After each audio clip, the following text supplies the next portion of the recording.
Hey guys, Davin here at brewbits.com. Behind the camera as usual, we've got James. Say hello, James. Today then, I thought I would brew up a SG Platinum Sauvignon Blanc wine kit. And with these 7-day kits, I do tend to find they can be a little bit light with the depth of body and kick of flavour. So what I like to do is add in some extra white wine enhancer enricher to give it that extra body, that extra lift. And it worked really, really well. So what else are we going to need to brew up this SG Wines Platinum Sauvignon Blanc? Well, we're going to need something to ferment it all in. So we've got a fermenting bucket here. We've got some cleaner sterilizer to make sure everything's lovely, clean and sterile. Here I've got my trial jar with a hydrometer, absolutely necessary to make sure that the fermentation is going properly and it's ended at the right time. A thermometer to make sure that the temperature stays constant between 18 and 22 degrees. Then I've got a spoon for stirring it all. And I've got my siphon as well. And then a little bit later we need to put it in something. So we've got some bottles, some corks, and something to put the corks in the bottles with. Right, I think we should get brewing. So inside the box, quite a few things. We've got a pack of bits and bobs. So what's in here? We have got, get rid of that. We have some yeast and nutrient. We've got a stabilizer. We've got our instructions. And then we've got a big pack of finings B and a little pack of finings A. Big thing for you guys, never get the stabilizer and the yeast mixed up. If you put the stabilizer in too early, it will kill off all the yeast and it will stop fermentation. And you'll get stuck wine. We don't want that, so don't mix those up. Else in here we have got, oh look at that, lovely. Nothing else, empty box now.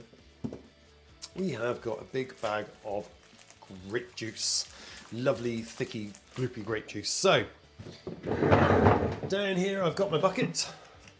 It's been sterilised, ready to go, and I'm going to take a knife. Go back a tiny little bit for me, please, James. Lovely. And then just get your knife in blunt side in between the two bits and literally twist slightly and it pops off. Easy as that. And then very carefully hold it over your bucket and pour it in. So in the bottom of the bag we've just emptied, there's loads and loads and loads of still grape concentrate, so we're going to need to get that out. And the easiest way to do that is just to put some warm water from your tap in there and give it a swish.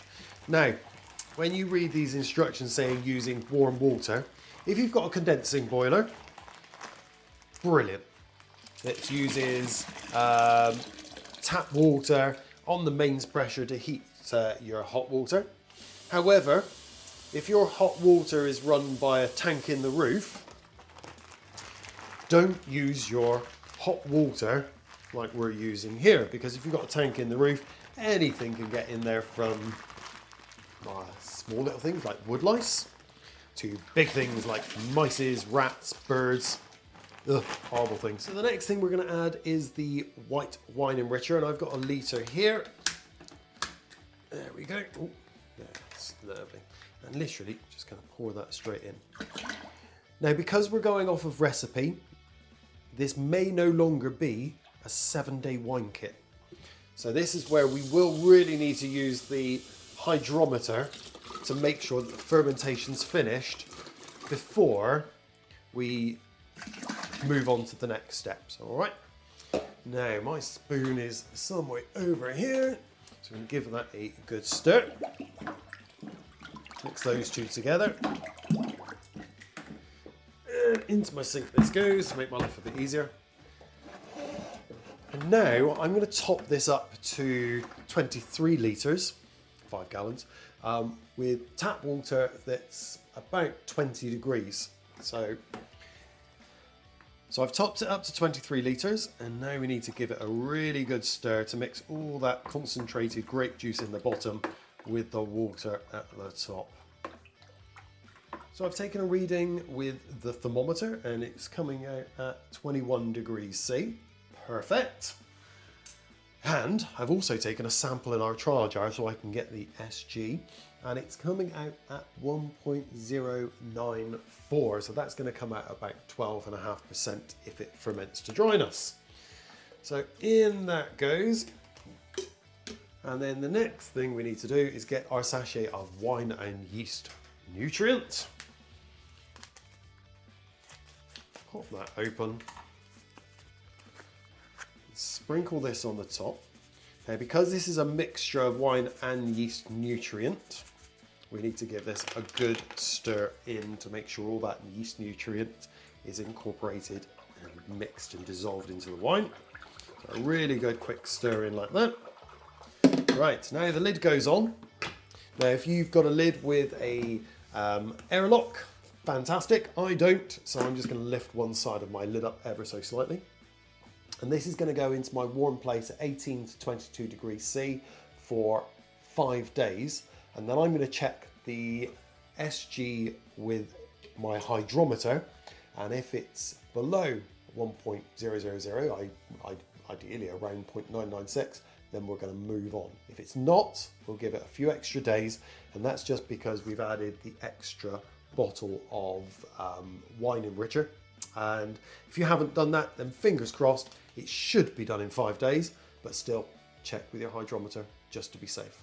The SG Platinum Sauvignon Blanc with the extra grape juice has been sat in my warm place now in the fermenting bucket for 7 days. I left it an extra couple of days just because we added the extra concentrate. I've taken a hydrometer reading, and a sample in my trial jar is showing it's coming out at 0.994. Perfect.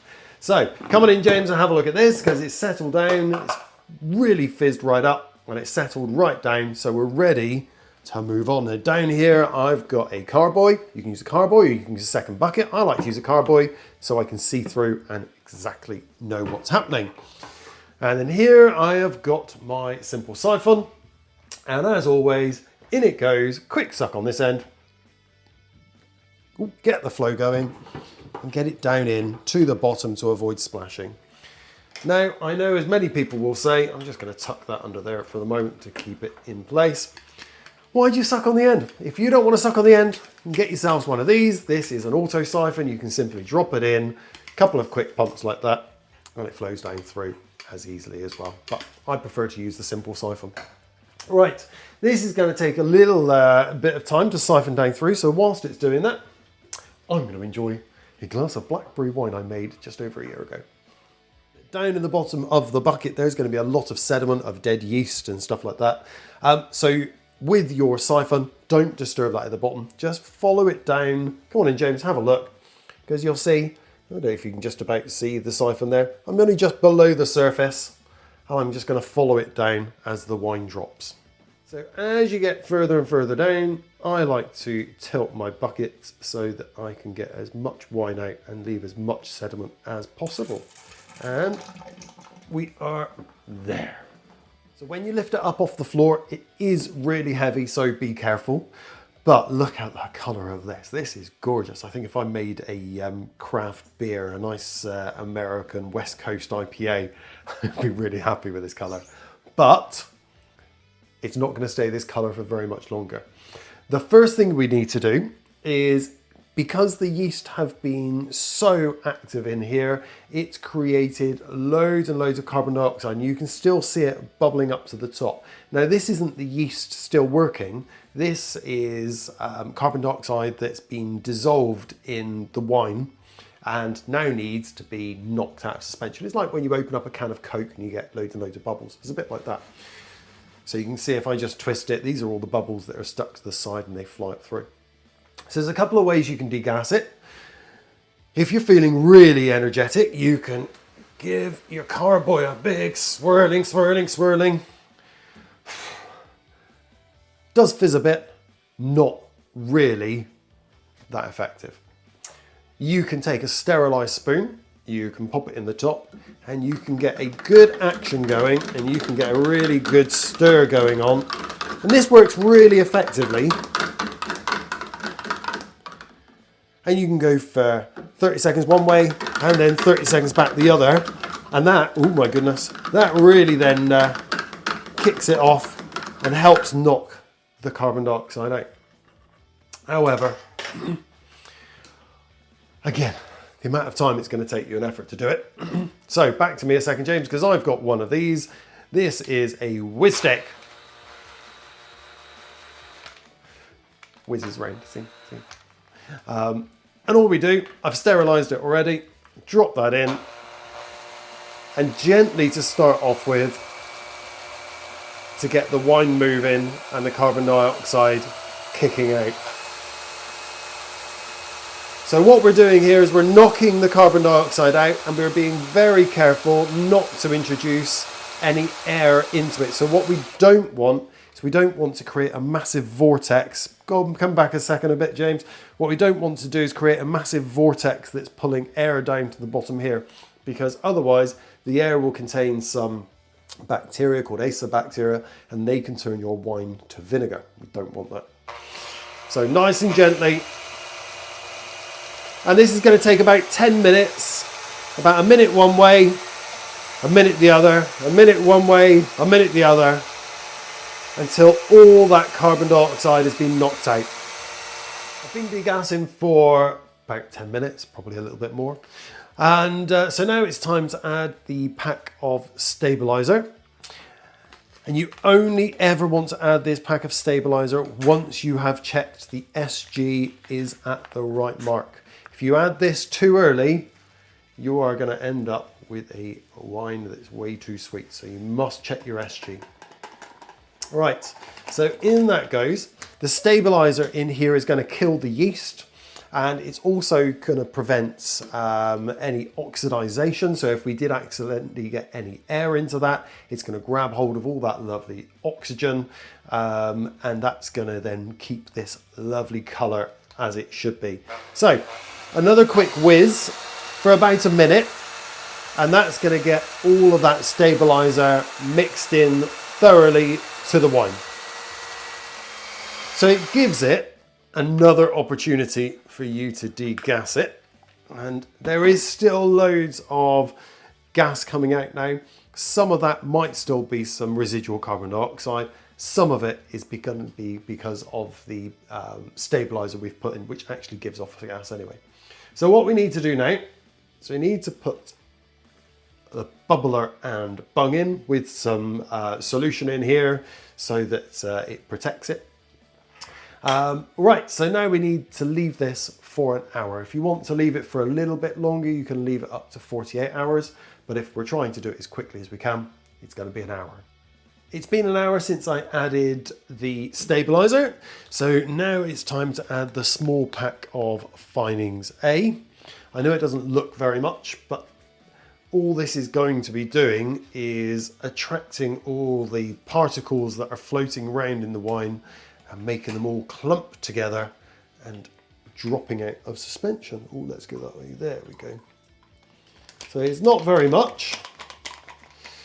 And a bit like last time, you can either do it with a big spoon, but I've still got my drill over here.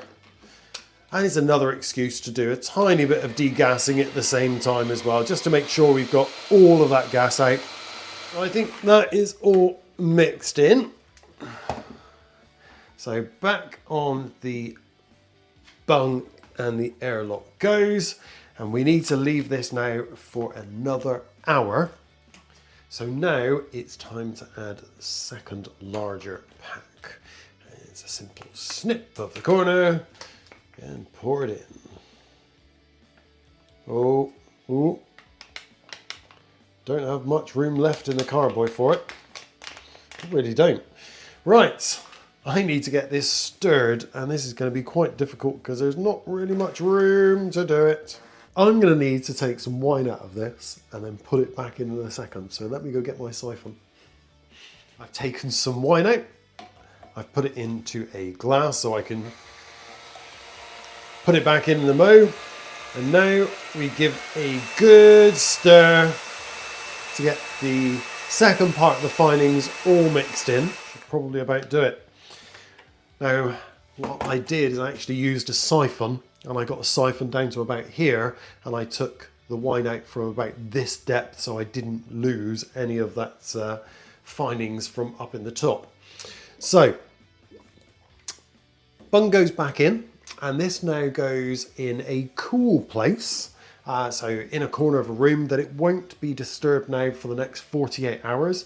And over the next 48 hours, you're going to see this magically clear and with a load of sediment down to the bottom. So into a place where it's not going to be disturbed for the next 48 hours. Look how clear this has become after only just 48 hours. Can you see me? Hello. But we can make it clearer. Down here, I've got my bucket, and in my bucket I have got my simple siphon. I don't want the lid in there for the moment, because down at the bottom here, James, I don't know if you saw, guys, there's a load of sediment in the bottom, and so we need to take this wine now off the sediment and into a clean, sterile bucket. So nice and easy thing to do. Pop our siphon in, and as usual, quick suck, and the flow starts going. So, as always, if you don't want to use a simple siphon, you don't want to suck it through, you can use the auto siphon, pop it in, a couple of quick pumps. This is going to take a couple of minutes, and as we get closer and closer and closer to the bottom, I'm going to tilt the carboy so that we can get as much wine out as possible with disturbing the least amount of sediment. That's about it. Right, I'll leave that in there like that so I don't have to get it out, and then down here. Right, we don't need that anymore. I've got my lid over here, so I'm just going to pop that on my bucket because all the wine's in the bucket down here. And now whilst that's going, I'm going to get my filter ready, and I'm using here a Buon Vino mini jet filter. Sometimes I use a Harris Vinbright filter kit. Doesn't matter which one you use, I would always recommend filtering a wine kit. It really, really improves the finished wine. So I need to get this little baby set up. As you can hear, the Buon mini jet filter is firing away and pumping all that lovely wine from the top bucket down into the bottom bucket, and it is now crystal clear. So this one on the right hand side I've got before it's been filtered, and the one on the left hand side, this one just here, has now been filtered, and there is a noticeable difference just in colour. Behind my bucket I've got a total mishmash of bottles, you'll see those in a mo. But this little thing here is a bottling wand, and so my bottling wand fits on the end of my tap, or you can fit it on the end of a siphon, whichever you fancy, and it makes bottling a lot easier because you just literally push it in and it starts filling from the bottom, and then when you get right to the top you lower the bottle down and the flow stops, and then you've got your perfect amount of space for your cork to fit in. So it just takes a couple of moments. Might help if we lifted the lid slightly so we didn't get a vacuum going on at the top. And we're almost there. Keep your eye on it because it comes up quick. There we go. Bottle one done.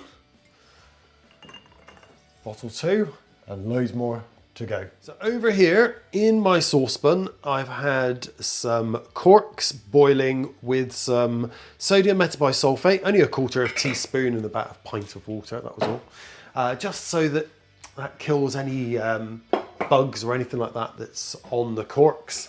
And it also softens them ever so slightly to make it easier to go in and the bottles.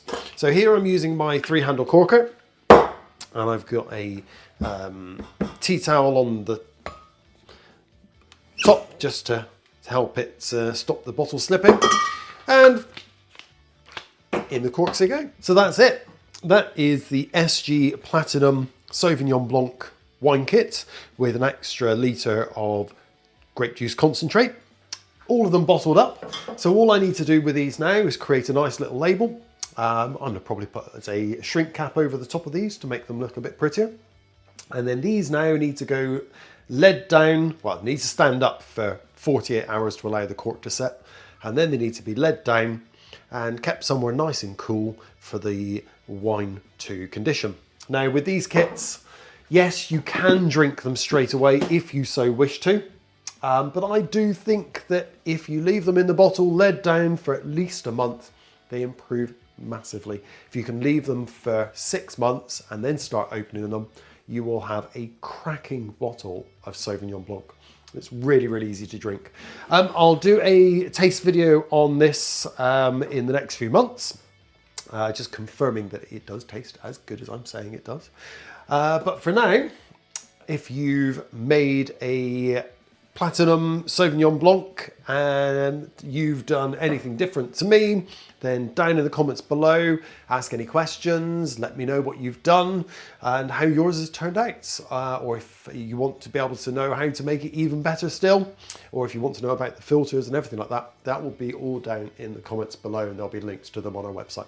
But for now, I'm going to leave these stood up for 48 hours, lay them down and leave them for a couple of months to condition. But for now, I'm going to go to sit down with a nice glass of ginger cider, and the video for that's on the website as well. Right, cheers and happy brewing, an SG Platinum Sauvignon Blanc wine kit.